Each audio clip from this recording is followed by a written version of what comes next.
नमस्कार किसान साथियों, F2DF की टीम एक बार फिर जुड़ चुकी है आप सभी के साथ। आज की जो मुख्य खबरें उन पर विस्तार से चर्चा के लिए।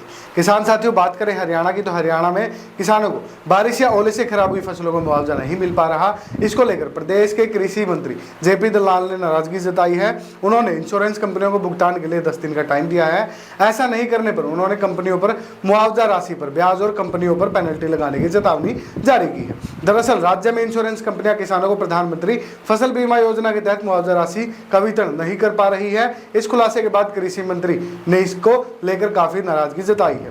तय समय में यदि कंपनियां मुआवजा राशि का भुगतान नहीं करती है तो उन पर 10% ब्याज और जुर्माना लगाया जा सकता है। ऐसा माना भी जा रहा है कि भविष्य में इन कंपनियों से लाइसेंस भी लिए जा सकते हैं। बिहार की लीची के शौकीन लोगों के लिए काफी बुरी खबर है। हो सकता है इस साल वे समय पर मुजफ्फरनगर की स्वादिष्ट शाही लीची का स्वाद नहीं चख पाएंगे, क्योंकि अच्छी क्वालिटी की लीची अब तक बाजार में नहीं आई है। इस बार मौसम में हुए बदलाव का असर लीची की क्वालिटी से लेकर पैदावार पर पड़ा है। इससे लीची की जो उपज है उसको अधिक नुकसान पहुंचा है।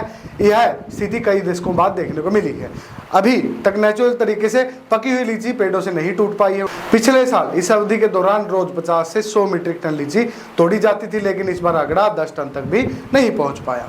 अपनी मंडी ग्रामीण बाजार के तहत बिहार सरकार प्रदेश के किसानों की भंडारण क्षमता बढ़ाना चाह रही है।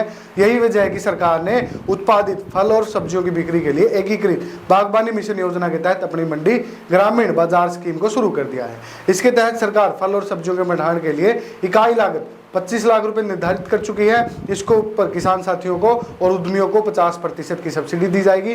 वहीं FPOs को इस पर 75% का अनुदान दिया जाएगा। किसान साथियों, अगर आपको ये सब्सिडी प्राप्त करनी है, अगर आप अपनी भंडारण क्षमता को बढ़ाना चाहते हैं तो आप कृषि विभाग की आधिकारिक जो वेबसाइट है वहां पर जाकर आप आवेदन कर सकते हैं और इस सब्सिडी का लाभ उठा सकते हैं। वाराणसी की फल मंडियों में दूसरे राज्यों के जो आम उनकी आवक शुरू हो गई है। पूरी मंडी लंगड़ा, दशहरी और तोतापुरी की खुशबू से थमक रहे हैं। इसके बावजूद ग्राहक आम खरीदने नहीं आ रहे। व्यापारियों का कहना है कि अभी मंडियों में बनारस का लंगड़ा और मलिहाबाद का दशहरी जो आम है उसकी आवक नहीं हुई है।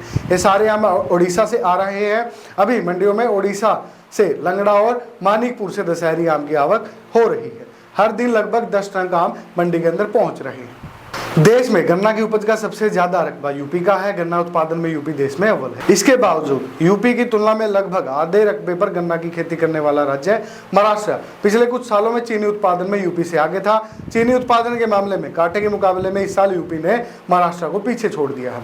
चीनी उत्पादन को बढ़ाने के लिए चीनी मिलों की जो संख्या उसके अंदर इजाफा किया गया। हालांकि महाराष्ट्र की चीनी मिलों की तुलना में यूपी की चीनी मिलों की संख्या कम है। इसके बावजूद यूपी का उत्पादन ज्यादा रहा। यूपी में अभी तक 118 चीनी मिलें जो कार्यरत है, इनमें से 107.29 लाख टन चीनी का उत्पादन हुआ है। वहीं महाराष्ट्र में 210 चीनी मिलों में 105.30 लाख टन चीनी का उत्पादन हुआ है। किसान साथियों, देखिएगा ये थे आज की मुख्य खबरें। किसान साथियों, अगर आपको ऐसे ही भविष्य में कृषि संबंधी जानकारियां प्राप्त करनी है, हैरत अंगेज खबरें प्राप्त करनी है, आपके आसपास में कृषि क्षेत्र में क्या चल रहा है उसकी पूरी जानकारी प्राप्त करने के लिए आप F2DF टीवी को देखते रहिएगा, फॉलो कीजिए, सब्सक्राइब कीजिएगा। किसान साथियों, अगर आपको कृषि संबंधी कोई उत्पाद खरीदना है, कृषि संबंधी यंत्रों को खरीदना है, उनको बेचना है, उसके लिए आप F2DF मोबाइल ऐप को डाउनलोड कीजिएगा। सभी प्लेटफॉर्म पर उपलब्ध है। किसान साथियों, धन्यवाद। जय हिंद।